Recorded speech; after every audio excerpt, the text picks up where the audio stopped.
हरिओम मित्रों, मैं डॉक्टर इंद्र कुमार पाठक स्वागत करता हूं आपका अपने ही यूट्यूब चैनल एस्ट्रो पाठक में। इससे पहले कि ऑकल्ट साइंस के बारे में बात करूं, सबसे पहले मैं 2 मिनट अपने बारे में बताना चाहता हूं। मैं गवर्नमेंट ऑफ अरुणाचल प्रदेश में तवांग डिस्ट्रिक्ट में साइंस टीचर हूं। आज के 29 ईयर्स पहले हमारी पोस्टिंग यहाँ पर हुई थी। यहाँ का माहौल बिल्कुल नेचुरल है, प्राकृतिक वातावरण में रहते हैं। यहाँ के लोग काफ़ी सपोर्टिव हैं और शांत प्रिय हैं। इसीलिए हमारे मन में ये विचार आया कि क्यों नहीं कुछ अच्छी शिक्षा और आगे भी की जाए। तो आज के 11-12 साल पहले हमने फिर कोर्स ज्वाइन किया। हमने MSW कोर्स किया, MA साइकोलॉजी किया।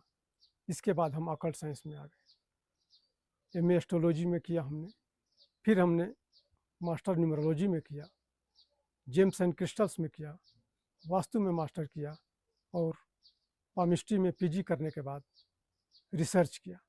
तो हमारे रिसर्च का टॉपिक मैरिज लाइन था, जिसको करने के बाद हमको उसमें गोल्ड मेडल भी मिला था।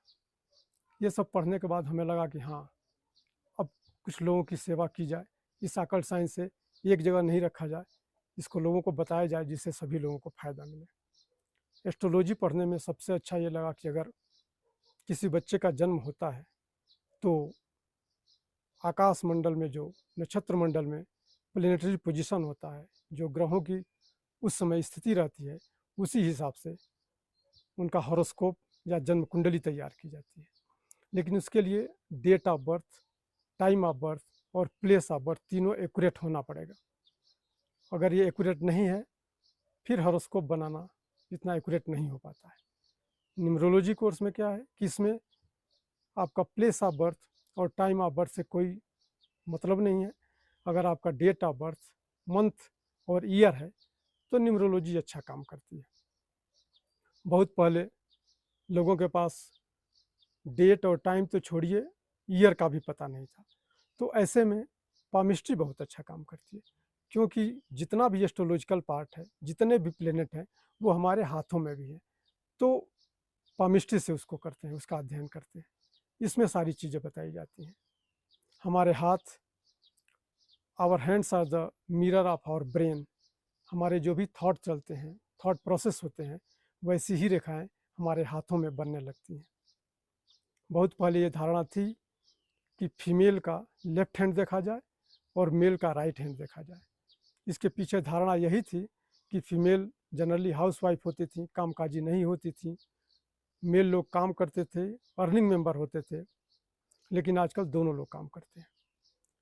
और एक्यूरेट प्रिडिक्शन के लिए मेल हो या फीमेल हो, दोनों का दोनों हाथ देखना जरूरी है। लेफ्ट हैंड हमारा प्रारब्ध, लक या संचित कर्म, जो हम पूर्व जन्म में किए हैं, वो एक्यूमुलेट होकर के रहता है। वो हम लेकर के आते हैं, हमारे लेफ्ट हैंड में रहता है। भाग्य हमारा इसी में रहता है कि पिछले जन्मों में हमने क्या कर्म किए, उसका भोग हमने भोगा या नहीं, अच्छा या बुरा जो भी हो, तो उसी को हम लोग कैरी फॉरवर्ड करके लेकर के आते हैं। राइट हैंड से हम अभी इस समय में क्या काम कर्म कर रहे हैं, उसको देखा जाता है। तो इसलिए दोनों हाथ देखना जरूरी है, दोनों हाथ अपने ही हैं। हाँ, भाग्य के ऊपर कर्म प्रधान है। यदि हम कर्म अच्छा करते हैं तो अपना भाग्य को बदल सकते हैं। अगर हम अच्छे कर्म करेंगे तो हमारा वही संचित होगा, वही हमारा भाग्य भी होगा। तो जो मेन लाइन होती हैं, मेजर लाइन होती हैं, वो तो चेंज नहीं होती, लेकिन कुछ फाइन लाइन होती हैं, वो हमेशा हर 6 महीना बाद चेंज होती हैं। वो हमारे कर्मा पर बेस है। तो हम अगर कर्म अच्छे कर रहे हैं तो भाग्य की रेखाएं, लकीरें ये भी बदलने लगती हैं। तो इसलिए हमको जितना हो सकता है कर्म में पीछे नहीं रहना है और केवल भाग्य के भरोसे नहीं बैठना है। भाग्य हमारा तभी अच्छा होगा जब हम कर्म अच्छा करेंगे। हमारे थॉट प्रोसेस जो भी हैं, हमारे दिमाग में चलते हैं, वही तो हमारे हाथों में रेखाएं हैं। जब बच्चा माँ के गर्भ में 4 महीने का होता है, उस समय हाथ की रेखाएं बननी शुरू हो जाती हैं और उसी में हमारा भाग्य भी लिख दिया गया रहता है कि हम क्या पूर्व जन्म में किए थे, हम वो भाग्य लेकर के आ रहे हैं। अब पामिस्ट्री एक बहुत बड़ा विषय है, पूरा इसमें रिसर्च प्रोसेस चल रहा है और ये समुद्र ऋषि के नाम पर सामुद्रिक शास्त्र हो गया, जिसमें सारे ब्रांच होते हैं। तो पामिस्ट्री में हम पूरे हाथ का टेक्सचर कैसा है, हमारी फिंगर्स कैसी हैं, गांठदार हैं या नुकीली हैं, हाथों का मुलायम है, सॉफ्ट हैं या हार्ड हैं, हमारा थंब कैसा है, हमारी रेखाएं कई तरह की हैं वो कैसी हैं। तो इन सारे बातों का अध्ययन किया जाता है। हम चलने में किस तरह से मूवमेंट कर रहे हैं वो सब देखा जाता है, कैसा हमारा व्यवहार हो रहा है सब इससे पता लगता है। जैसे एक डॉक्टर आपका जीभ देख करके, आँख देख करके, नोज़ देख करके, अल्ट्रासाउंड, एक्सरे वगैरह करके आपके बारे में पता करता है, वैसे ही एक हस्तरेखा शास्त्री जो भी पामिस्ट होगा आपके हाथ की रेखाओं को देख करके इससे आपका डायग्नोसिस करेगा, बता भी सकता है और हमारे ऊपर क्या कुछ प्रॉब्लम आने वाला है, चाहे क्या भविष्य में घटित होने वाला है, उसके प्रति सचेत होकर के हम अपना व्यवहार और कर्म भी उसी हिसाब से करने लगते हैं। तो ये ज़रूरी है। तो हाथ को पढ़ने के लिए इसमें ये हमारा फर्स्ट वीडियो है, इंट्रोडक्टरी वीडियो है। इससे पहले हमने कुछ शॉर्ट वीडियो डाल रखे हैं। ये अभी हमने 18-20 दिन पहले ही चैनल शुरू किया था। तो मैं चाहता हूँ कि सभी लोगों को ये विद्या पहुँचे, सभी लोगों को धीरे धीरे हम लोग बात करेंगे। हम लोग पामिस्ट्री के बात करेंगे, हम लोग एस्ट्रोलॉजी के बारे में बात करेंगे, जेम्स एंड क्रिस्टल पे बात करेंगे, वास्तु पर बात करेंगे, न्यूमरोलॉजी पर बात करेंगे, सब एक एक करके करेंगे। तो इसके लिए आप प्लीज़ हमारे यूट्यूब चैनल एस्ट्रो पाठक को सब्सक्राइब करें, तो इससे सारी जानकारी होगी। इसके बाद हम लोग एक एक करके वीडियो डालते रहते हैं। अब हमारी हाथ जो है, हमारा पाम है, तो इसी के अंदर सब है। हमारे एस्ट्रोलॉजिकल जितने 9 प्लेनेट हैं इसी के अंदर है। अब ये हमारा ये बुध पर्वत है और ये बुध की उंगली है, मरकरी।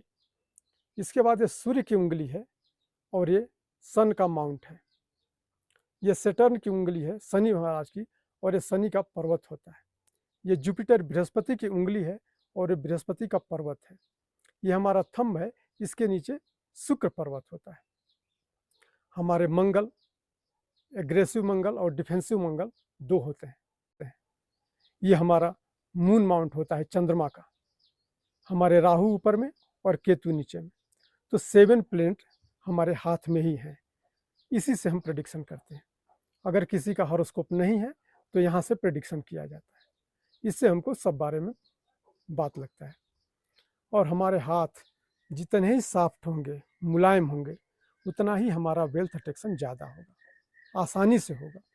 हमारे हाथ जितने ही हार्ड हैं, रफ हैं, खुरदरे हैं, जैसे लेबर लोगों के होते हैं, तो वेल्थ अट्रैक्शन में काफ़ी दिक्कत होती है, हमारे जीवन में स्ट्रगल बढ़ जाता है।